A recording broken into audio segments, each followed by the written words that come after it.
નમો હરિગંથાણં નમો સિદ્ધાણં નમો આયર્યાણં નમો જયાણં નમો લોયસવસાહુણાં એસો પંચનમોકારો સર્વપાવપણાસનો મંગલાણાં સંવેશે પરમં હવૈ મંગલમ. અજ્ઞાનતિમિરંધાના જ્ઞાનાંજનશલાકયા નેત્રયોન્મિલિतं येन તસ્मै શ્રીગુરવે નમઃ. મુખાદિવ્યાકુક્ષિરત્નં શબ્દજિતભર્યાત્મજં રાજચંદ્રહં વन्दે તત્વલોચનદાયકં પ્રભુ સત્વલોચનદાયકમ.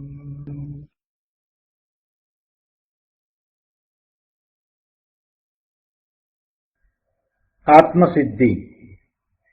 કૃપાળુદેવ શ્રીમદ રાજચંદ્રજી રચિત આત્મસિદ્ધિ શાસ્ત્રનો સ્વાધ્યાય આપણે કરી રહ્યા છીએ. પૂજ્ય ગુરુદેવ કાનજી સ્વામીએ આત્મસિદ્ધિ શાસ્ત્ર ઉપર રાજકોટમાં જે પ્રવચનો આપેલા એ પ્રવચનોનું જે પુસ્તક છે એનો આધાર લઈ અને આપણે આ સ્વાધ્યાય કરી રહ્યા છીએ. 13 ગાથા સુધી સ્વાધ્યાય પૂરો કર્યો છે.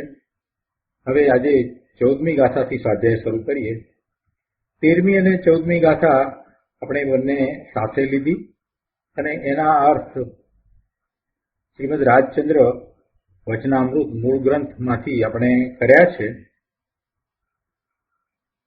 હવે આજે 14મી ગાથાનો વિસ્તાર પૂજ્ય ગુરુદેવ પાસેથી સમજીએ છીએ. એ પહેલા સહેજ પુનરાવર્તન કરીએ તો 13મી ગાથામાં એ વાત આવી કે આત્માદિ અસ્તિત્વના જેહ નિરૂપક શાસ્ત્ર પ્રત્યક્ષ સદગુરુ યોગ નહીં ત્યાં આધાર સુપાત્ર. અને એમાં એમ વાત કરવામાં આવી કે જે પ્રત્યક્ષ સદગુરુનો યોગ ન હોય ત્યારે એવા શાસ્ત્ર પણ જીવને પોતાના શુદ્ધ સ્વરૂપનો અનુભવ કરવામાં ઉપયોગી થાય છે. પણ કેવા શાસ્ત્ર? તો પછી એ શાસ્ત્રનું વર્ણન કરતા એમ કહ્યું કે જેમાં 6 દ્રવ્યનું સ્વરૂપ જણાવવામાં આવ્યું છે. આત્માદિ અસ્તિત્વના એમ શબ્દો છે ને, એટલે 6 દ્રવ્યોનું સ્વરૂપ જેમાં જણાવવામાં આવ્યું છે એના નિરૂપક જે શાસ્ત્ર છે તે શાસ્ત્ર, ગમે તે શાસ્ત્ર નહીં. એટલે પ્રત્યક્ષ સદગુરુની નિશ્રામાં પોતાના સ્વરૂપની પ્રાપ્તિ એ તો ઉત્તમ છે, પણ સદગુરુનો યોગ નથી ત્યારે એવા શાસ્ત્ર પણ પાત્ર જીવને પોતાના સ્વરૂપની પ્રાપ્તિમાં નિમિત્ત કારણ થાય છે. અને પછી પાત્રતા વિશે પણ આપણે કેટલીક વાતો કરી હતી. અને આ 13મી ગાથાના અનુસંધાનમાં એના પૂરક રૂપે આ 14મી ગાથા છે. એટલે એમાં એમ કહ્યું કે અથવા સદગુરુએ કહ્યા જે અવગાહન કાજ. જો 13મી ગાથામાં એમ હતું કે સદગુરુનો યોગ નથી ત્યારે એ શાસ્ત્ર, જે એવો સુપાત્ર જીવ છે જે એવી યોગ્યતા પ્રગટ કરી ચૂક્યો છે એને એ ઉપયોગી થાય છે. એટલે ત્યાં સદગુરુનો યોગ નહીં એ અપેક્ષા હતી. અને 14મી ગાથામાં અહીંયા એમ કહ્યું કે અથવા સદગુરુએ કહ્યા, એટલે સદગુરુએ કહ્યા હોય કે આ શાસ્ત્રનો તું સ્વાધ્યાય કરજે, આ શાસ્ત્ર તારે બરાબર સમજવા જેવા છે. એમ જયારે સદગુરુએ આજ્ઞા આપી છે ત્યારે એ શાસ્ત્રનો અભ્યાસ કરે છે. પહેલામાં તો સદગુરુનો યોગ નથી, સદગુરુ પ્રત્યક્ષ યોગ નથી, ત્યારે જીનવાણીનો એ આધાર લે છે અને એમ એ શાસ્ત્રનો અભ્યાસ કરે છે. અહીંયા શાસ્ત્રનો અભ્યાસ સદગુરુની આજ્ઞા પ્રમાણે કરે છે. એટલે કહે છે કે અથવા સદગુરુએ કયા જે અવગાહ અને કાજ તે નિત્ય વિચારવા કરી મતાંતર ત્યાજ. અને આમાં પણ શરત આપી છે, કૃપાળુદેવે શરત મૂકી કે સદગુરુએ કયા એ શાસ્ત્ર વાંચવા અભ્યાસ કરવો, એનો સ્વાધ્યાય તો કરવો, અને સ્વાધ્યાય કરવો એટલું જ નહીં પણ સદગુરુએ કહ્યું છે તો એનો નિત્ય સ્વાધ્યાય કરવો, નિત્ય વાંચવા અને એના અર્થને વધારે વિસ્તાર કરી અને સમજવા, એના ઉપર મનોમંથન ચિંતન કરવું. પણ એમાં એક શરત મૂકી છે કે કરી મતાંતર ત્યાગ. પોતાને જે ગ્રંથિ બંધાઈ ગયો, પોતાનો કોઈ મત હોય, પોતાને પૂર્વાગ્રહ હોય, પોતાને કોઈ પણ પ્રકારે માન્યતા હોય તો એને છોડીને, એવા પોતાના મતાંતર ને છોડીને, એને ત્યાગ કરીને આવા શાસ્ત્રોનો અભ્યાસ કરવો જોઈએ. પોતે મતને પકડી રાખીને સ્વાધ્યાય કરવા જશે અથવા શાસ્ત્રનો અભ્યાસ કરવા જશે તો કાંઈ પામવાનો નથી. બધી જ પોતાની માન્યતા, ખાસ કરીને આપણે સંપ્રદાયમાં જન્મ્યા હોઈએ એટલે આપણને નાનપણથી એવી માન્યતાઓ હોય, એટલી બધી એવી માન્યતાઓ હોય, તો એ બધી માન્યતાઓનો ત્યાગ કરીને સનાતન જૈન દર્શનને જ સમજવું છે. જે સંપ્રદાયમાં જન્મ થયો એ તો બાય ચાન્સ થયો, એ તો થવાનો હતો તો થયો કે જ્યાં જન્મ થયો ત્યાં અમુક સંપ્રદાય તરફનો ઝુકાવ હતો, પણ એથી કરીને આપણે જે મિથ્યાત્વ છે એને વળગી રહેવું એ વાત બરાબર નથી. અથવા તો ખોટો મત છે એને પણ પકડી રાખવો, અથવા તો ખોટા મતને આપણે જસ્ટિફાઈ કરીએ કે ના આ પણ બરાબર છે, આ પણ એના જેવું જ છે, આ બધી વાત નહીં કરવાની. પૂરી પાટી કરી અને સમજવાનું, તો જ જે શાસ્ત્રનો અભ્યાસ કરવાનું સદગુરુએ કહ્યું છે એનો લાભ મળશે, એ ગુણકારી થશે. કેમ કે સદગુરુએ તો એટલા માટે જ કહ્યું હોય, સદગુરુએ તો એટલા માટે જ કહ્યું હોય કે આપણા દોષ છે અને એ દોષને દૂર કરવા વાળું આ શાસ્ત્ર છે. પણ આપણે એ શાસ્ત્રને પૂર્ણપણે વિશ્વાસ કરીને એને ગ્રહીએ નહીં, એટલે કે એમાં આવેલી વાતને માનીએ નહીં અને પોતાનો મત પણ સાથે પકડી રાખીએ તો એ લાભદાયી નહીં થાય. એટલે આમાં એ શરત મૂકી છે કૃપાળુદેવે કે કરી મતાંતર ત્યાગ. તો 13મી ગાથામાં જે વાત કરી છે ત્યાં સદગુરુનો યોગ નથી માટે શાસ્ત્ર અભ્યાસની વાત કરી, અને અહીંયા 14મી ગાથામાં સદગુરુનો યોગ છે પણ સદગુરુએ કહ્યું છે, સદગુરુએ આજ્ઞા આપી છે કે આ શાસ્ત્ર તારે વાંચવા, એટલે આપણે એ વાંચીએ છીએ. કૃપાળુદેવે પણ કયા શાસ્ત્ર વાંચવા એનું એક લિસ્ટ આપ્યું છે, 20 એમાં લખ્યા છે, અને એથી વિશેષ બીજા પણ એમ કરી અને એમને એ લિસ્ટ પૂરું કર્યું છે. તત્વધારા પુસ્તકમાં આ લિસ્ટ આપવામાં આવ્યું છે, ત્યાંથી બધાએ રિફર કરી લેવું કે કૃપાળુદેવે આટલા 20 શાસ્ત્રનો અભ્યાસ કરવા માટે કહ્યું છે, અને આપણે કેટલાનો થયો અને કેટલા બાકી રહ્યા, અને આપણી પાસે કેટલો સમય છે, જીવનમાં હવે કેટલો સમય રહ્યો છે કે જેથી આપણે એટલા કરી શકીએ, એમ સમજી અને પછી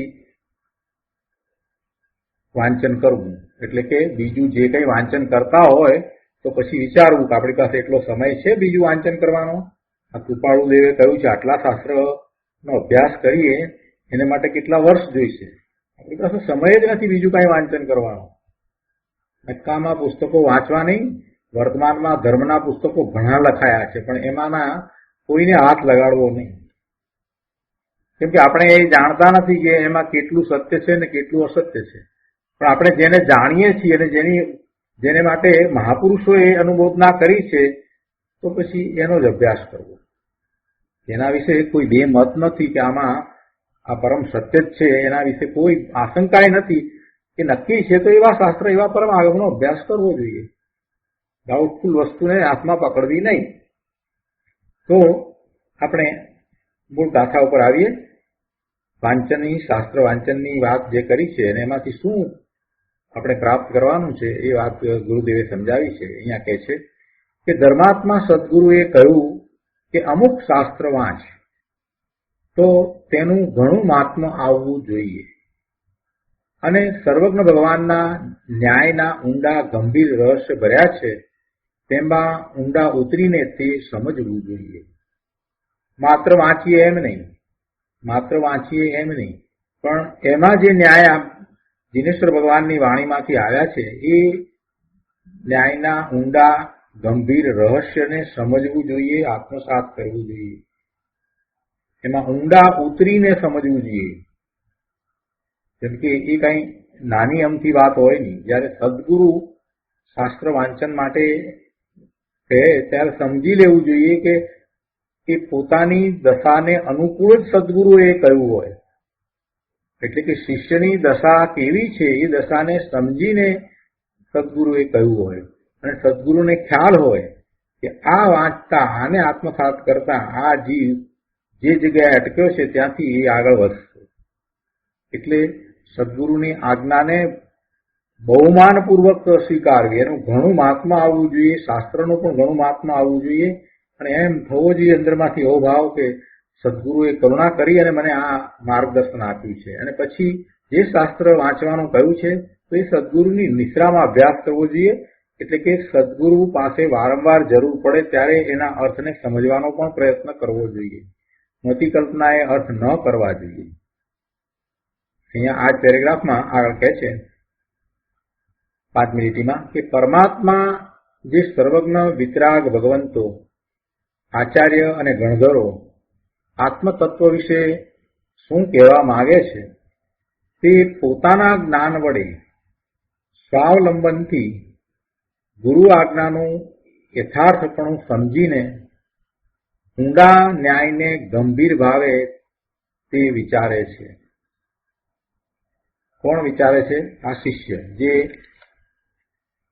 ગુરુ પાસેથી આજ્ઞા મેળવી ચૂક્યો છે કે આ શાસ્ત્ર એને વાંચવાના છે તો એ રીતે વાંચે છે.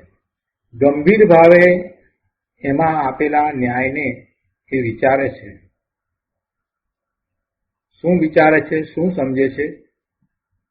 તો એનો વિસ્તાર અહીંયા આગળ કર્યો છે કે વિરોધી માન્યતા ટાળીને પ્રથમ જ સમજવાનું એ છે કે જીવથી શું થઈ શકે છે અને જીવથી શું થઈ શકતું નથી.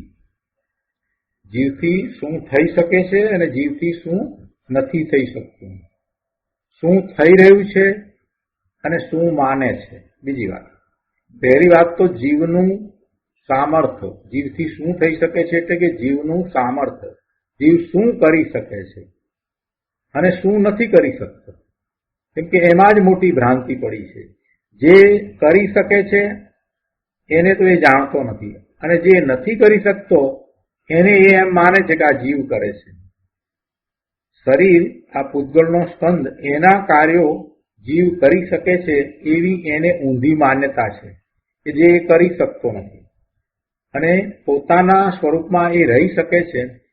અંતરમાંથી આવતા જ્ઞાન, આનંદ, સુખ, શાંતિ, નિર્મળતા, સ્વચ્છતા આ બધાને એ અનુભવી શકે છે તો એ તરફ તો એનું લક્ષ્ય નથી.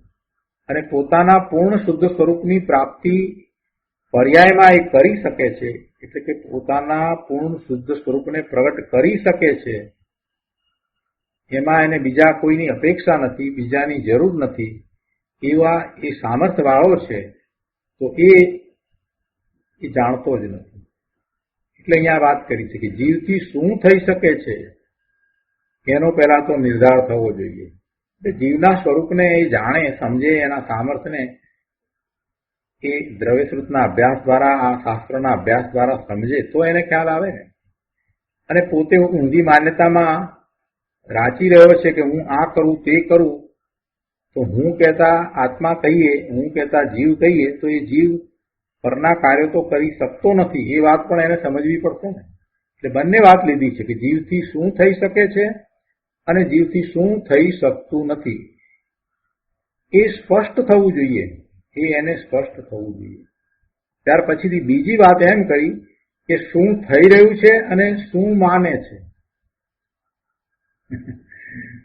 એની માન્યતા શું છે, એની શ્રદ્ધા શું છે અને શું થઈ રહ્યું છે.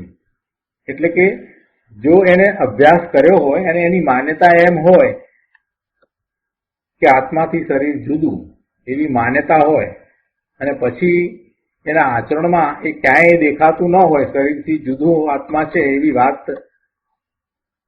ક્યાંય આખા દિવસમાં દેખાતી ન હોય, એના બદલે જુદું જ ચાલતું હોય, શરીરનું જ લક્ષ્ય રહેતું હોય, શરીર સાથે ખૂબ એકત્વ હોય, શરીર સાથે ખૂબ મમત્વ હોય, શરીરને માટે થઈને કેટલાય કલાકો એ દિવસના બગાડતો હોય, તો એ બધું જે થઈ રહ્યું છે અને એ માને છે શું, જયારે શાસ્ત્ર અભ્યાસ કરે ત્યારે એમ બોલે છે કે આ શરીરથી આત્મા જુદો, તો એનો પણ એને વિચાર કરવો જોઈએ. બીજી રીતે કહીએ તો કે વર્તમાન પર્યાય પોતાની જે દશા છે એ અને પોતે જે માન્યતા કરી છે શાસ્ત્રના આધારે, એ બંને વચ્ચે જે તફાવત છે, એ બંને વચ્ચે જે અંતર છે એ અંતર દૂર થવું જોઈએ. જગતના કાર્યો જે થવાના છે તે થશે, શરીરનું જે થવાનું છે તે થશે, શરીરના કાર્યો જે થવાના છે તે જ થશે, પણ એના પ્રત્યેનો જે કર્તા ભાવ છે ને એ એને છોડવાની જરૂર છે. હું કરું. અરે નરસિંહ મહેતાએ પણ આવી તો વાત કરી છે કે હું કરું એ જ અજ્ઞાનતા, જેમ સખત ભાર શાન તાણે, એટલે ગાળાનો ભાર પેલું કૂતરું તાણે, જે કૂતરું નીચે ચાલતું હોય એમ માને કે હું ગાળાનો ભાર તાણું છું.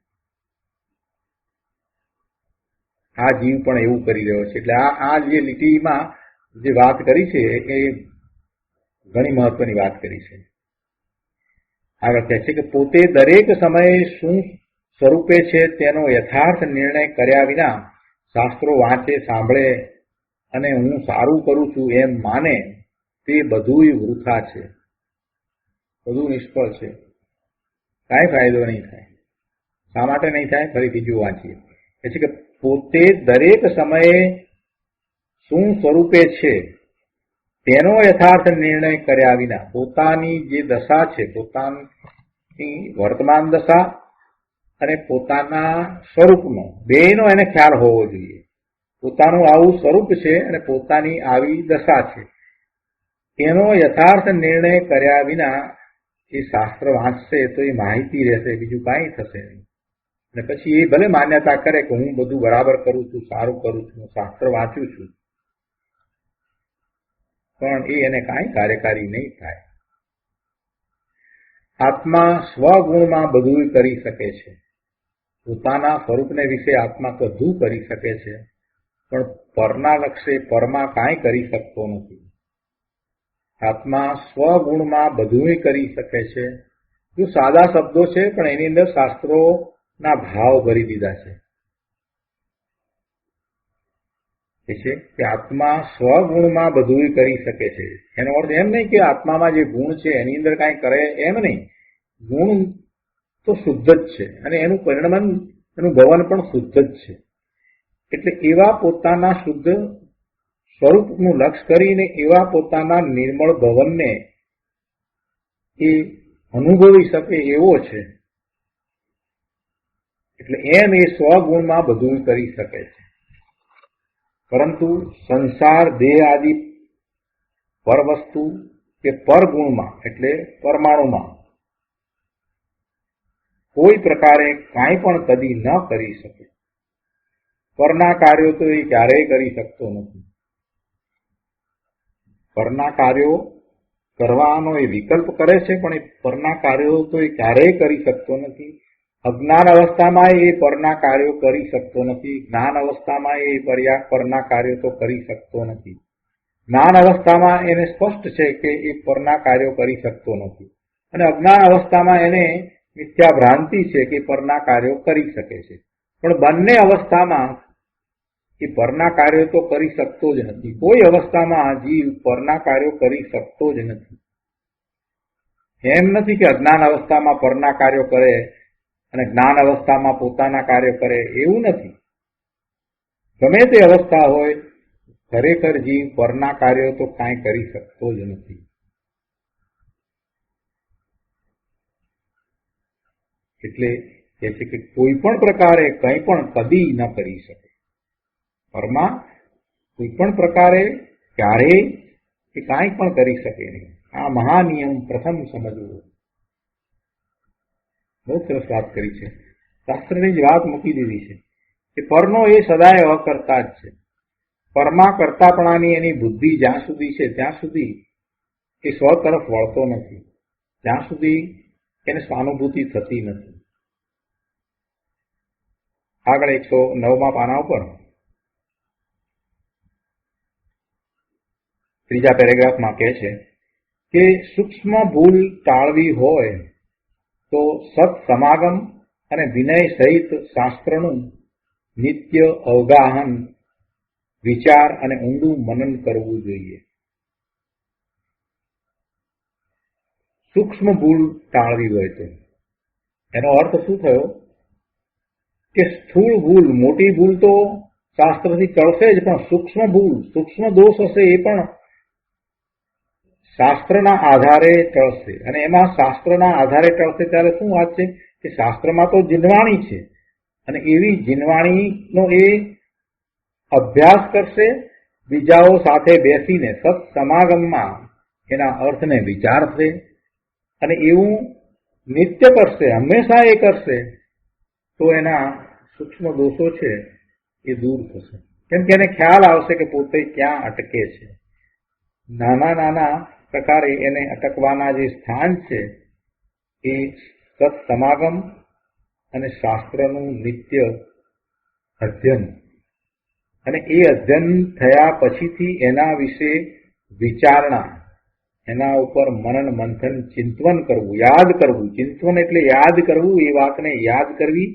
પૂર્વે જે સ્વાધ્યાય થયો હોય એને યાદ કરી અને એમાં જે પ્રયોજનભૂત વાત આવી છે, એમાં જે તાત્પર્યભૂત વાત આવી છે અને પોતાને એ કઈ રીતે લાભ કરતા છે એ નક્કી કરી અને પછી એ પ્રમાણે પ્રવર્તવું. પૂર્વે જે કંઈ સ્વાધ્યાય કર્યા હોય, શાસ્ત્રના સ્વાધ્યાય થયા હોય તો એને ફરી ફરીને યાદ કરવા. આ કઈ 2-4 દિવસની વાત નથી. આ કોઈ ડિગ્રી લઈએ ત્યાં સુધી વાંચન કરીએ અને પછી ચોપડાઓ મૂકી દઈએ એક બાજુ, યુનિવર્સિટીની ડિગ્રી આવી જાય પછી પુસ્તકોને મૂકી દઈએ, ઘણા તો વેચી નાખે. આ એવી વાત નથી. આ તો નિત્ય કરવાની વાત છે. શાસ્ત્રનું નિત્ય અવગાહન, વિચાર અને ઊંડું મનન કરવું જોઈએ. કઈ 1 દિવસની, 2 દિવસની કે મહિનાની વાત નથી. ચલો આ વાંચી લીધું ને પછી પાછું પુસ્તક આપી દીધું, એ વાત નથી બરાબર. કેટલાય લોકો માગીને ઉધારના શાસ્ત્રો વાંચે છે. શાસ્ત્ર મળતા ન હોય, ઉપલબ્ધ ન હોય તો બીજા પાસેથી લાવીને શાસ્ત્ર વંચાય, એમાં વાંધો નથી.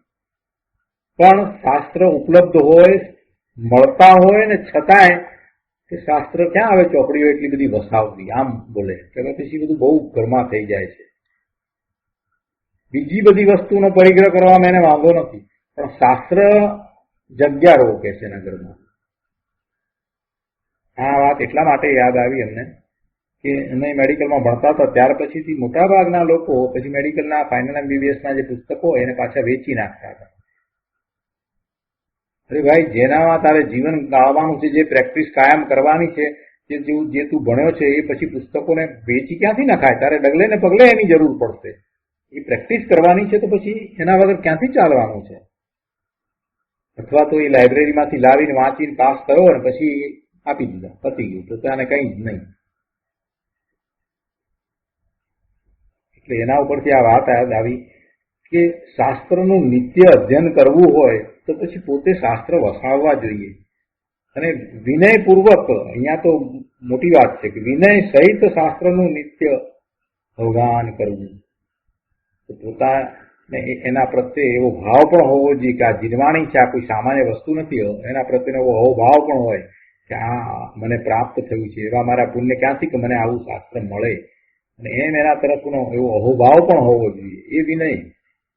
અને વિનયમાં તો પછી આપણે જાણીએ છીએ કે એની અસાધના ન થાય, એ બધું તો આપણે બરાબર સમજીએ છીએ, પણ અહોભાવ એના પ્રત્યે આવવો જોઈએ.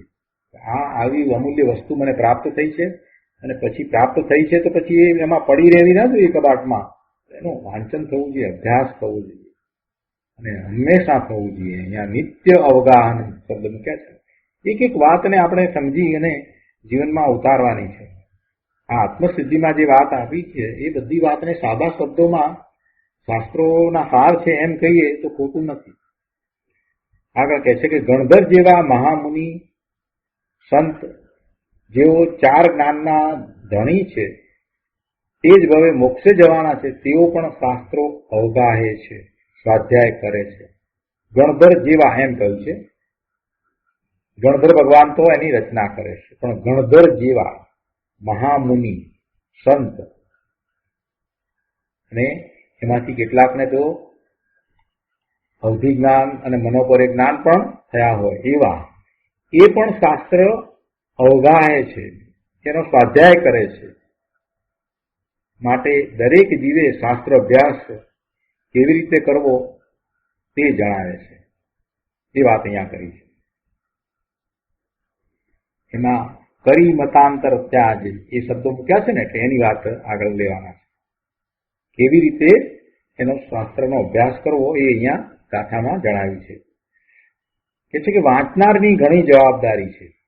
કેમ કે ગ્રંથકર્તા આચાર્યનું પેટ શું છે, એટલે કે એમનો આશય શું છે, એમનું આ શાસ્ત્ર દ્વારા શું કહેવું છે, એમને કઈ પ્રયોજનભૂત વાત એમાં કરી છે,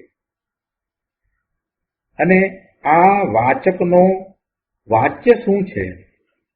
જો વાચક તો શબ્દો છે, વાચક શબ્દો છે, પણ એ શબ્દોનું વાચ્ય એના દ્વારા આપણે શું સમજવાનું છે, એટલે વાચ્યનો વિચાર કરવાનો છે. વાચક શબ્દો ને વાંચીને એનું વાચ્ય જે છે એના ઉપર વિચાર કરવાનો છે. સાકર શબ્દ છે, સને કાનો સા, કને કઈની ક ને રને કઈની ર, સા કર આ શબ્દ છે. એ શબ્દ જે છે એ બોલવામાં આવે કે સાંભળવામાં આવે કે વાંચવામાં આવે તો એ તો શબ્દ છે, એથી કઈ ગળે સ્વાદ આવતો નથી. એ શબ્દ દ્વારા આપણને શેનો ખ્યાલ આવે છે કે પેલો મીઠો સફેદ ગાંગડો, સાકરનો ગાંગડો, એનો ખ્યાલ આવે છે કે આ સાકર. એટલે જે શબ્દ છે એને શબ્દ બ્રહ્મ કયા છે, કેમ કે એ શબ્દ કોઈક વાચ્યને જણાવનારા છે, કોઈક વાચ્યને દર્શાવનારા શબ્દ છે. શબ્દ દ્વારા આપણને વાચ્યનો ખ્યાલ આવે છે. એટલે શાસ્ત્રમાં જે જે શબ્દ છે એ કઈ અમસ્તા શબ્દો નથી.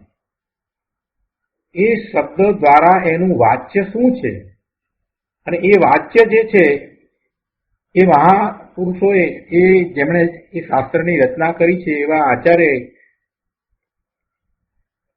એ વાચ્ય આપણને જણાવવું છે, જે પ્રયોજન છે એને માટે એ શબ્દો મૂક્યા છે, એ વાચક શબ્દો છે. એટલે વાચકનું વાચ્ય શું છે તેનો વિચાર કરવો જોઈએ. અને કે છે એમાં કે ન્યાયમાં પ્રવેશ કરીને એનો વિચાર સમજવાનો છે, ન્યાયપૂર્વક એ વિચાર કરવાનો છે. માટે ઊંડાણમાં મધ્યસ્થપણે નિત્ય વિચારવા કહ્યું છે. પણ પોતાની મતિ કલ્પનાથી સ્વચ્છંદે વાંચી જાય તો તેનું ફળ વિપરીત આવશે. ગમે તેવા અર્થ કરશે તો એનું ફળ વિપરીત આવશે. કેમ કે પોતાને જે રીતે ગમે છે એ રીતે એ અર્થ કરશે, અથવા તો પોતે કોઈક રીતે પોતાના મત સાથે રાખીને જો એનો અર્થ કરવા બેસશે, જેમ કે સંપ્રદાયની બુદ્ધિ છોડ્યા વિના, તો પછી બધા જ અર્થ એ રીતે થશે, બધા અર્થ પછી એ રીતે થશે. આપણે પહેલા પણ આ ઉદાહરણ લીધું હતું કે ખૂંટા સાથે ગમે તેટલું લાંબુ દોરડું બાંધી અને એ જે પાળેલું ઢોર છે એને બાંધવામાં આવે તો એ ઢોર મુક્ત નહીં થાય. તમે એમ કહેશો કે 50 ફૂટ લાંબુ દોરડું બાંધ્યું છે તો 50 ફૂટ સુધીની ત્રિજ્યા એટલે 100 ફૂટ સુધી આમ બધે ફરી શકે છે ને, પણ છતાં એ ખૂંટા સાથે બંધાયેલું છે. એવી રીતે આપણી કોઈક માન્યતા હજી આપણે રાખી હોય અને અર્થ કરવા બેસીશું ને તો જેવા અર્થ થવા જોઈએ, જે ન્યાય હોવો જોઈએ એ એમાં આવશે નહીં. આપણે જસ્ટિફિકેશન જ આપીશું. એટલે મધ્યસ્થપણે નિત્ય વિચારવાની વાત કરી છે. માટે ઊંડાણમાં મધ્યસ્થપણે નિત્ય વિચારવું જોઈએ, ન્યાય સાથે. પણ પોતાની મતિ કલ્પનાથી સ્વચ્છંદે વાંચી જાય તો તેનું ફળ વિપરીત આવશે. પોતાની મનગમતી એકાંત વાત પકડી રાખશે અથવા તો એ ક્રિયા જળ થઈ જશે. છેલ્લી 4 લીટીમાં બહુ સરસ વાત કરી છે કે એકાંત પકડીને સ્વચ્છંદે પ્રવર્તે, વસ્તુના સ્વરૂપને એકાંતે પકડી અને સ્વચ્છંદે પ્રવર્તે, રાગ આદિ કસાયમાં મોહ આવેશમાં વર્તે અને મુખથી જ્ઞાન માત્રના શબ્દો મન વડે ધારી રાખે કે બોલે, તેને સત્શાસ્ત્રનું ફળ નથી. ગમે તેટલું આવડતું હોય, બીજાને સમજાવે, સ્વાધ્યાય કરાવે તોય બધું વ્યર્થ છે. અરે પુસ્તક લખે તોય વ્યર્થ છે. પોતે એકાંતે વસ્તુના સ્વરૂપને પકડે અને રાગાદી કસાયમાં મોહ આવેશમાં વર્તે અને માત્ર એ બોલે, જેને આપણે એમ કહીએ કે પોપટિયું જ્ઞાન, ગોખેલું જ્ઞાન, એથી એને કાંઈ ફાયદો થવાનો નથી. બધા જ્ઞાનીના ઉપદેશનો સાર એ છે કે નિજ શુદ્ધ આત્મદ્રવ્યના આશ્રયે જ કલ્યાણ છે. આ વાત તો એને બરાબર ખ્યાલમાં હોવી જ જોઈએ, એની તો એને દ્રઢતા કરવાની છે. નિજ શુદ્ધ આત્મદ્રવ્યના આશ્રયે જ ધર્મ છે, નિજ શુદ્ધ દ્રવ્યના આશ્રયે જ કલ્યાણ છે. ધર્મનું સ્વરૂપ પોતાના સ્વરૂપના આશ્રય છે, પરના આશ્રય નથી. આત્મા શુદ્ધ છે, પણ તે કઈ દ્રષ્ટિએ છે તેની સમજણ વિના માત્ર શબ્દોમાં શુદ્ધ છું એમ એ નામ માત્ર પકડી રાખે તો એ અશુદ્ધતામાં પ્રવર્તશે. શુદ્ધતા એથી કંઈ પ્રગટ નહીં થાય. 110 પાના ઉપર બીજા પેરેગ્રાફમાં અહીંયા ગુરુદેવ કહે છે કે ઘણા જીવોને સુખ અને સત્યની તાલાવેલી છતાં નિત્ય સહજ આનંદ સ્વરૂપનો અનુભવ નથી થતો. તેનું કારણ કે તેમને સ્વરૂપની ભ્રાંતિ છે. સ્વરૂપ વિશે ભ્રાંતિ છે. સ્વરૂપ જેવું છે એવું એ માનતા નથી. કંઈક મતિ કલ્પનાએ કંઈક જુદી રીતે સ્વરૂપને માને છે. સ્વરૂપ વિશેની ભ્રાંતિ છે. એટલે શાસ્ત્રનો અભ્યાસ કરે તો વાંચે, યાદ રાખે, ગોખી જાય. એ ગોખી જાય છે. કાયમ વાંચન ચાલુ રાખે, પણ તે શબ્દોનો ભાવાર્થ શું છે, તેનું પ્રયોજન શું છે, એનું જે વાચ્ય છે એ વાચ્ય જે લખનાર આચાર્ય ભગવાને છે એમણે શા માટે એવું વાચ્ય ત્યાં લીધું છે. કેમ કે વાચક શબ્દ છે અને એ દ્વારા જે વાચ્યનો એને ખ્યાલ આવે છે, તો એ વાચ્ય વિશે એને વિચારવાનું છે કે એવા વાચ્યને આચાર્ય ભગવાને અથવા તો ગ્રંથ કરતાએ શા માટે આ જગ્યાએ લીધું છે એમ એને સમજ પડવી જોઈએ. અને આ બધું એ કાંઈ કરતો નથી. એના એ કરશે તો એને ભાવ સમજાશે, તો આચાર્ય ભગવાન જે કહેવા માંગે છે, શાસ્ત્રકાર જે કહેવા માંગે છે એમનો ભાવ એને પકડાશે. એને ભાવાર્થ આપણે કહીએ છીએ.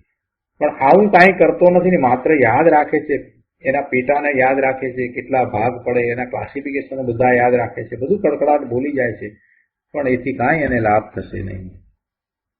પોતાના સ્વચ્છંદને ઠીક માને તેને સ્વરૂપની ભ્રાંતિ ન ટળે. પછી તો ઘણો વિસ્તાર ગુરુદેવે કર્યો છે કે ભાઈ ગોખે છે. આપણે જુઓ ને એવું છે ને કે આપણે અર્ધમાર્ગની ભાષા જાણતા નથી અને આખું પ્રતિક્રમણ અર્ધમાર્ગની ભાષામાં કરીએ છીએ.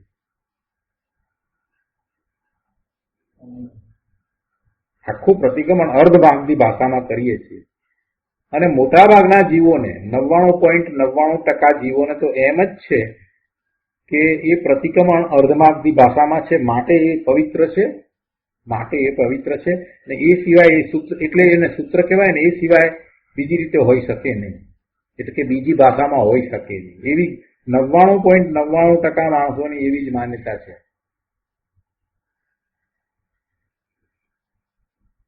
અર્ધમાર્ગીમાં હોવું જરૂરી નથી. અર્ધમાર્ગી તમને આવડતી હોય તો તમે અર્ધમાર્ગી ભાષામાં પ્રતિક્રમણ કરો. જો તમને અર્ધમાર્ગી ભાષા ન આવડતી હોય તો તમને જે ભાષા આવડતી હોય એ ભાષામાં તમારે પ્રતિક્રમણ કરવું જોઈએ. એટલે અમેરિકામાં એ વસ્તુ સારી છે કે છોકરાઓને માટે ઇંગ્લિશમાં પ્રતિક્રમણ કરાવવામાં આવે છે. બહુ સારી વાત છે. એ તો શું સમજાય એમ. અને મોટાઓ પણ અર્થ સાથે પ્રતિક્રમણ કરે છે. અર્ધમાર્ગી સૂત્ર બોલે પણ એના અર્થ બોલવાનો. આપણે સર્વસામાન્ય પ્રતિક્રમણ જે કરીએ છીએ એ ગુજરાતીમાં કરીએ છીએ. મૂળ ગાથાઓ બોલીએ પણ એનો અર્થ લેવામાં આવે છે. અર્થ વિનાનું પ્રતિક્રમણ કાંઈ કાર્યકારી નથી. પણ લોકોને એમ છે કે અર્ધમાર્ગીમાં જે કાંઈ હોય એ બધું બરાબર, એ જ બધું સૂત્ર. ભાઈ એ શબ્દો છે, શબ્દ છે તે વાચક છે, પણ એની પાછળનું જે વાચ્ય જે છે એ તો પકડાયું નહીં. નમો અર્યંતાણમ જે શબ્દ છે એની પાછળનું જે વાચ્ય જે છે એને સમજવાનું છે. અર્યંત પરમેશ્વર કોણ છે અને નમસ્કાર શું છે? નમસ્કાર કોને કહેવાય? હાથ જોડીએ એટલે નમસ્કાર થાય છે? હાથ જોડીએ અને મસ્તક નમાવીએ એટલે નમસ્કાર થઈ જાય, આવી લોકોની માન્યતા છે. અરે એ તો શરીરની ક્રિયા થઈ, એ તો શરીરની ક્રિયા થઈ, એમાં નમસ્કાર ક્યાં આવ્યો? નમસ્કાર તો અંદરમાંથી આવતો ભાવ છે. અંદરમાંથી એવો આવતો ભાવ છે, એવો ભક્તિનો ભાવ છે, એવો પૂજાનો ભાવ છે, અહો ભાવ છે, સ્વાર્પણનો ભાવ છે. આવો ભાવ આવ્યા વિના માત્ર એ અર્ધમાગધી કે સંસ્કૃતમાં કાંઈ પણ બોલી જાય એનો કાંઈ અર્થ નથી.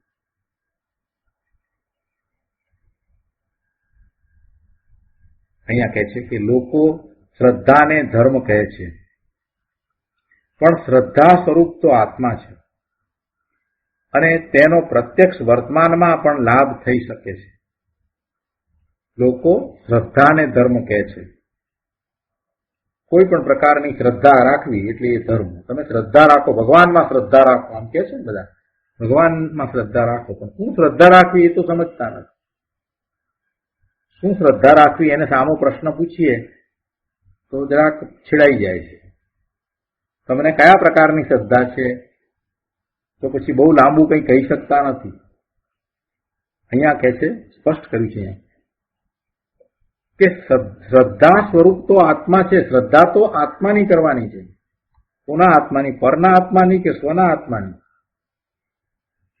શ્રદ્ધા સ્વરૂપ તો આત્મા છે. શ્રદ્ધા તો પોતાના સ્વરૂપની કરવાની છે.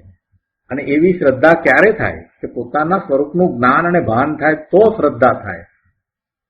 પોતાના સ્વરૂપનું જ્ઞાન ભાન થાય, એવો અનુભવ થાય, પછી જે શ્રદ્ધા થાય છે એ સાચી સમ્યક શ્રદ્ધા છે, એને આપણે સંકિત કહીએ છીએ. તો શેની શ્રદ્ધા કરવાની છે? પોતાના સ્વરૂપની, પોતાના આત્માની શ્રદ્ધા કરવાની છે. એટલે શ્રદ્ધા કરવા જેવું શું છે? શ્રદ્ધા કરવા જેવું પોતાનું સ્વરૂપ છે. એટલે અહીંયા કહ્યું છે કે શ્રદ્ધા સ્વરૂપ તો આત્મા છે. શ્રદ્ધા સ્વરૂપ તો નિજ આત્મા છે. બાકી કોઈ પણ વાતની બીજી અન્ય વાતો આવે એની શ્રદ્ધા એ કાંઈ ધર્મ નથી. લોકો શ્રદ્ધા અને ધર્મ કહે છે, પણ શ્રદ્ધા સ્વરૂપ તો આત્મા છે ને એની જ શ્રદ્ધા હોય.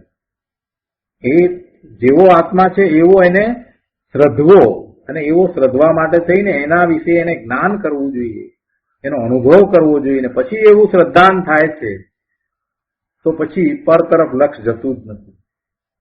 એવું શ્રદ્ધાન થયા પછીથી એને શુભાશુભ ભાવમાં પોતાપણું લાગતું જ નથી. એને અશુભ ભાવ થતા જ નથી. સ્વરૂપ તરફ જ લક્ષ રહે છે. અને એ જ મોક્ષ માર્ગમાં છે.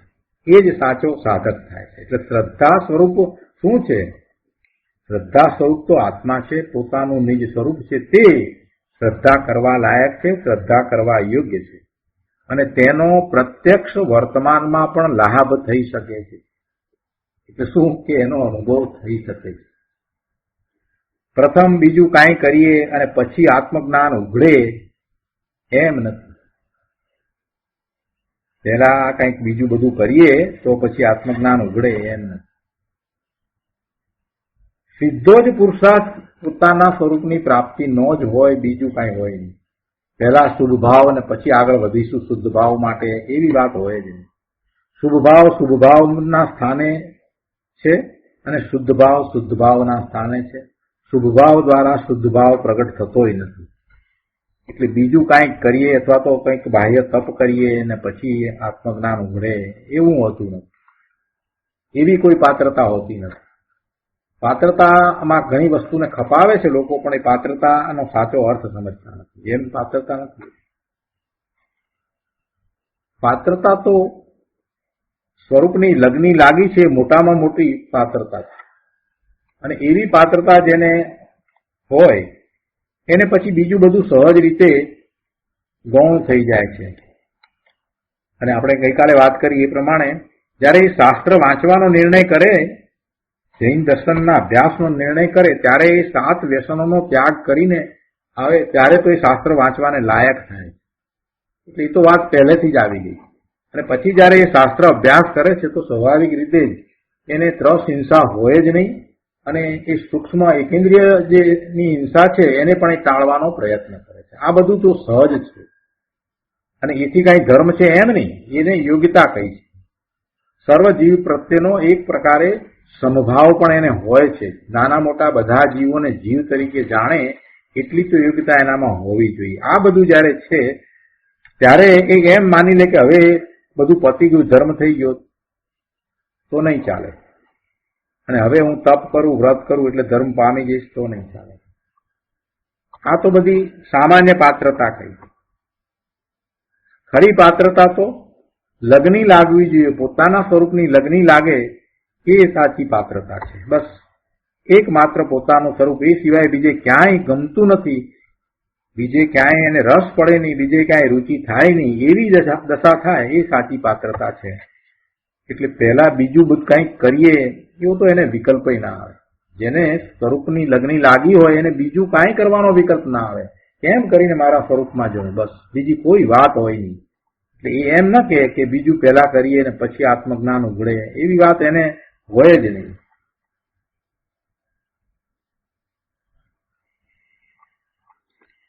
ત્યાં કહે છે કે પ્રથમ બીજું કાંઈ કરીએ અને પછી આત્મજ્ઞાન ઉઘડે એમ નથી. માટે કહ્યું કે સત્શાસ્ત્રો નિત્ય વિચારવા, યથાર્થ ન્યાયથી અવગાહવા. યથાર્થ ન્યાયપૂર્વક એનું અવગાહન કરવું, એને અવગાહવા એટલે એના વિશે વિચાર કરવો, એમાં શું રહસ્ય છે એનો વિચાર કરવો, એ રહસ્યને પામવું. પણ કઈ શરતે, હવે વાત મૂકી છે, કઈ શરત છે આમાં કે કરી મતાંતર ત્યાગ. આ શરત મૂકી છે કૃપાળુદેવે, આ શરત મૂકી છે. આ બધું કરવાનું, પણ કઈ શરત? તો કે કરી મતાંતર ત્યાગ, એટલે કે સ્વચ્છંદનો ત્યાગ કરીને, વિરોધ ટાળીને સમજવા માટે વિચારવા. એવું ન હોવું જોઈએ કે તેનાથી હાનિ થાય કે સ્વચ્છંદ પોસાય. તમે શાસ્ત્રની વાતને લઈ અને સ્વચ્છંદ પોષવું હોય તો પોષી શકો.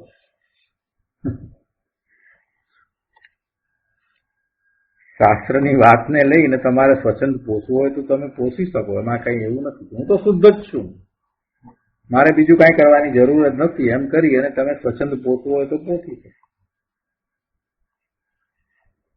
સોનગઢમાં એક વ્યક્તિ એવો આવ્યો હતો, એ એમ કહેતો હતો કે હું તીર્થંકર જ છું. તીર્થંકર ભગવાન પાસે પણ કાંઈ હતું નહીં, મારી પાસે પણ કાંઈ પૈસા નથી. ત્યાં ગુરુદેવ પાસે આવ્યો હતો અને પછી આવી વાતો બધી કરતો હતો. એટલે તો થોડો કદાચ મગજનો એવો હશે, પણ બીજા કેટલાય લોકોને એવી માન્યતા છે. દ્રવ્યાનુયોગનો માત્ર અભ્યાસ કરે ને ચરણાનુયોગનો અભ્યાસ ન કરે ને તો ઘણી વખત એવું થઈ જાય છે. બીજી બધી વસ્તુને એક ગૌણ કરવાને બદલે પછી સાવ કાઢી નાખે. દ્રવ્યાનુયોગનો અભ્યાસ કરી અને વસ્તુના સ્વરૂપને જેમ છે તેમ સમજી અને અપેક્ષાથી જે વાતને મુખ્ય કરવાની હોય એને મુખ્ય કરવી, અપેક્ષાથી જે વાતને ગૌણ કરવાની હોય એને ગૌણ કરવી. અહીંયા કહે છે કે કરી મતાંતર ત્યાગ, એટલે કે સ્વચ્છંદનો ત્યાગ કરીને વિરોધ ટાળીને સમજવા માટે શાસ્ત્ર વિચારવા.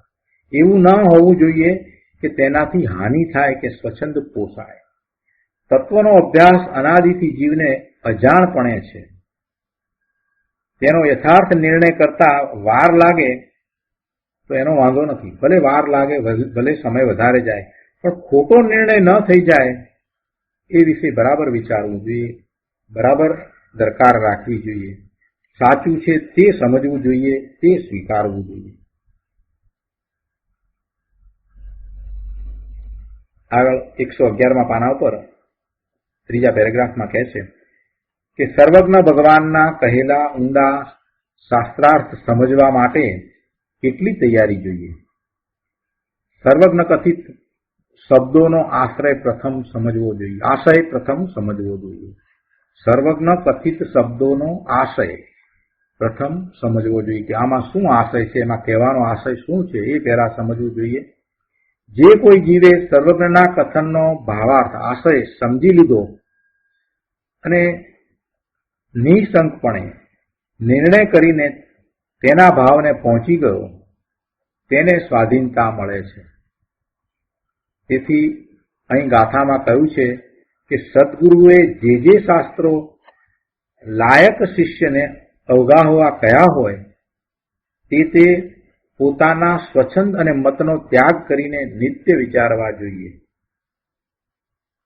પોતાના કુળ ધર્મ આદિના મતાંતરના આગ્રહનો ત્યાગ કરે છે તે નિર્દોષ વિતરાગનો આશય શું છે તે શાસ્ત્રમાંથી સાચા ન્યાય વડે કાઢી શકે છે. મતાંતર ત્યાગ કરે છે, પક્ષપાત રહિત દ્રષ્ટિથી જે શાસ્ત્ર વાંચે છે તો વિતરાગના નિર્દોષ કથન અને એની પાછળનું રહસ્ય એને સમજાય છે.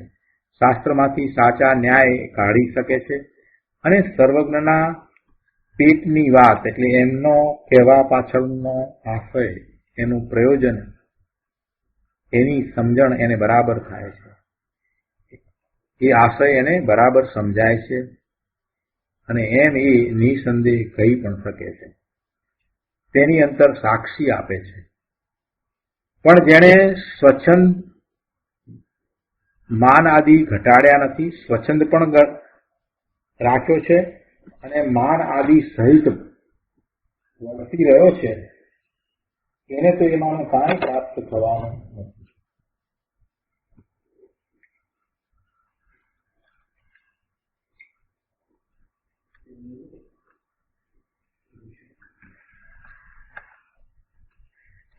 સ્વચ્છંદ ગયો નથી અને માન આદિ ઘટ્યા નથી, એને સ્વરૂપની પણ શંકા રહેશે.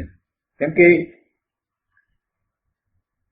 સ્વચ્છંદને રાખીને એ જીનવાણીને ગ્રહણ કરવા જશે ને તો જેમ છે તેમ વસ્તુનું સ્વરૂપ નહીં સમજાય.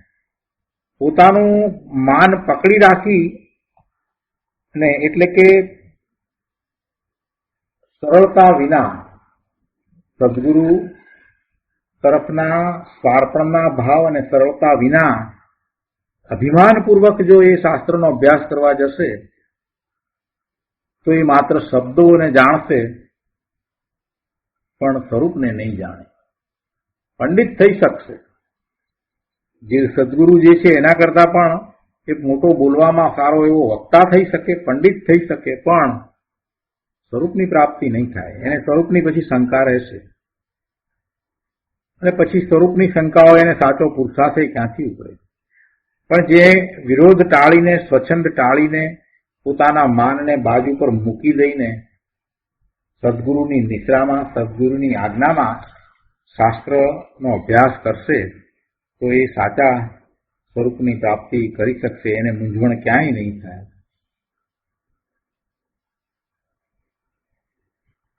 તો આ રીતે આપણે અહીંયા મહત્વની વાત પૂરી કરી છે. હવે એના પછીથી ગુરુદેવે એક અહીંયા દ્રષ્ટાંત મૂક્યું છે, એ આપણે લઈએ છીએ પાના નંબર 112 ઉપર. બીજા પેરેગ્રાફમાં કહે છે કે એક સત્પુરુષ પાસે એક વેશધારી મુનિ આવ્યા. તેમણે ઉપદેશ સાંભળ્યો અને તેને રૂચ્યો, એને ગમ્યો. સત્પુરુષ પાસે એવા વેશધારી સાધુ કોઈ આવ્યા, એમણે એવા સત્પુરુષનો ઉપદેશ સાંભળ્યો અને એમને એ ગમ્યો, રૂચ્યો. તેથી કહ્યું કે મને આપના ચરણમાં, આશ્રયમાં રાખો. એટલે એમનો શિષ્ય થવાની એને વાત કરી. એ રીતે ચરણમાં અને આશ્રયમાં રાખો. તો શ્રી સદગુરુએ શરત કરી કે 12 માસ સુધી ફરીને જ્યાં જ્યાં તને માન મળ્યું હોય ત્યાં બધે કહી આવ કે મેં જે ઉપદેશ આપ્યો, એટલે કે એણે જે ઉપદેશ આપ્યો હતો, એ સાધુએ જે ઉપદેશ આપ્યો હતો તે ઉપદેશ તે પ્રરૂપણા ખોટી હતી. શું કહ્યું સત્પુરુષે પેલાને? આજે સાધુ આવ્યા, વેશધારી મુનિ આવ્યા, તો એ વેશધારી મુનિને એમ કહ્યું કે હું મારા શરણમાં તમને રાખું, મારી નિશ્રામાં તમને રાખું, બરાબર છે, પણ તમે જ્યાં જ્યાંથી ઉપદેશ આપીને જે જે વાતો કરી અને માન મેળવ્યું છે ત્યાં બધે જઈને કહી આવો કે એ બધો ઉપદેશ હતો, એ મારી વાત જે હતી બધી ખોટી હતી. તો પેલા મુનિ કહે છે કે એ મારાથી નહીં બને, બીજું ગમે દેખો પણ એ નહીં બને. ગુરુ કહે કે તારી બધી પૂર્વ માન્યતા ઉપર મીંડા મૂક. સ્વચ્છંદ ત્યાગ, સ્વચ્છંદ ત્યાગ્યા વિના કે આમ કર્યા વિના લાખ વર્ષ તપસ્યા કર, ગમે તે કર, તો પણ બીજો ઉપાય નથી. ત્યારે દ્રવ્યલિંગી મુનિ કહે કે પણ એમ કરવું તો ક્યાંય ના ન રહીએ. એમ તમે કહો છો તેમ કરું તો જે લોકો મને માન આપતા હતા તે મારી મસ્કરી કરશે. માટે મારું કાંઈક રાખો, એટલે કે મારી વાત કંઈક રાખો. તો સત્પુરુષ કહે છે કે પુરુષાર્થમાં કપટ નહીં નભે. તારે પુરુષાર્થ કરવો હોય અને પછી કપટ રાખવું છે, માયા રાખવી છે, તો એ વાત નહીં ચાલે. તારી ખોટી માન્યતાને કારણે તું માન કસાય પોસી રહ્યો છે અને માન કસાયમાં પૂર્વે હતો, અભિમાનમાં હતો, અને એ હજી તારે છોડવું નથી. કેમ કે જયારે એ જઈને એમ કહી આવે તો એનો અર્થ શું થયો કે એને પૂર્ણપણે એ માન કસાયને છોડ્યો એમ થાય ને. એમ કહી દે કે ભાઈ મારી વાત ખોટી હતી, એ વખતે મારી અજ્ઞાન અવસ્થા હતી, એનો હું સ્વીકાર કરું છું, અને હવે મને સત્પુરુષ મળ્યા છે તો એમની વાત સાંભળ્યા પછી મને ખ્યાલ આવે છે કે મારી એ માન્યતાઓ ખોટી હતી. આમ બધી જગ્યાએ જો એ કહી આવે તો કેટલી બધી સરળતા થઈ જાય અને પોતાની જે માન્યતા જે છે એનો ધ્વંસ થઈ જાય, એ બધી માન્યતાઓ એની ચાલી જાય. એટલે સત્પુરુષે આ વાત કરી એની પાછળનો આશય તો એ જ કે એની બધી ખોટી ઊંધી માન્યતા ચાલી જાય. પણ આને તો જે રાખવું છે કે ના એમ કહું એમ કરવા જવું તો પછી જે લોકો પાસે મને માન મળે છે એ લોકો પછી મારી મસ્કરી કરે. માટે મારું કંઈક રાખો, એટલે મને બીજી રીતે કંઈક મારી વાત રાખો, એમ બીજું કંઈક કહો. ત્યારે સત્પુરુષ કહે છે કે ભાઈ પરમાર્થમાં કપટ નહીં નભે. સત્ય તો સરળ છે, સુલભ છે, તેની પ્રાપ્તિ સર્વ સ્થળે છે. સત્ય સરળ છે, સુલભ છે, તેની પ્રાપ્તિ સર્વ સ્થળે છે. માત્ર દોષ તજવા પડશે. સ્વચ્છંદ અને પ્રતિબંધથી જ મોક્ષ માર્ગ અટક્યો છે. સ્વચ્છંદ અને પ્રતિબંધને કારણે એ મોક્ષ માર્ગમાં જતો નથી, એ બહારમાં રહ્યો છે. તારે ખોટું સાચવી રાખવું છે કે સાચું સમજવું છે? ફરી પ્રશ્ન કર્યો ગુરુદેવે, આપણને પ્રશ્ન કર્યો છે. આ પ્રશ્ન ગુરુદેવે આપણને કર્યો છે કે ભાઈ તારે ખોટું સાચવી રાખવું છે કે સાચું સમજવું છે? એટલે મોટા ભાગના જીવોની આવી જ દશા છે. પોતે જે જૂની માન્યતા હોય એને છોડવા નથી માંગતા અને હજી એમ છે કે એ પણ સાચું છે, આ પણ સાચું છે, કમ્પેરિઝનો કરવી છે. ગુરુદેવ કહે છે કે તારે ખોટું સાચવી રાખવું છે કે સાચું સમજવું છે? ભૂલથી હાથમાં સાકરને બદલે સોમલની કટકી આવી જાય, ઝેર, સોમલ ઝેર, ઝેરની કટકી આવી જાય તો ભૂલને જાણ્યા પછી એ ભૂલ એવી થઈ હોય તો તેને કોણ રાખે? ઝેરને હાથમાં આવી ગયું તો કોઈ રાખે? ડાયા પુરુષ પાસે ભૂલથી ઝેર આવી ગયું, પણ જયારે ભૂલને જાણે કે આ તો ઝેર છે, આ ઝેર જ છે એમ જાણે પછી તેનો ત્યાગ કરતા વાર લાગે? વાર નથી લાગતી, તરત ત્યાગ કરે. પછી કઈ વિચાર કરે કે લોકો શું કહેશે અને મારી આ ભૂલ થઈ ગઈ છે, પછી મારું માન જતું રહેશે, એવો કઈ વિચાર કરવા રહે છે? નથી કરવા રહેતો. તો એ જ રીતે ખોટી માન્યતા રૂપી આ ઝેરને આપણે પોષી રહ્યા છીએ. એ આવી ગયું છે હાથમાં એમ સમજીને એને છોડવાનું છે. એ ખોટી માન્યતા રૂપી ઝેરને તાત્કાલિક છોડવાનું છે. મિથ્યાત્વ એ ઝેર છે.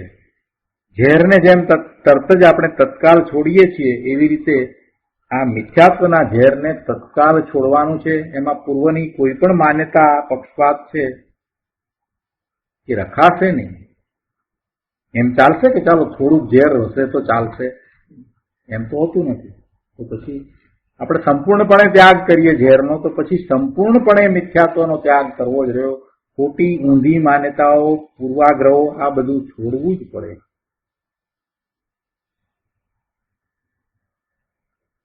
તો આ રીતે આ 14મી ગાથા આપણે પૂરી કરીએ છીએ. બહુ સુંદર ગાથા, એમાં ઘણો ઉપદેશ આવ્યો. શાસ્ત્રનું વાંચન કઈ રીતે કરવું, આ બધી વાત એમાંથી આપણે સમજ્યા છીએ.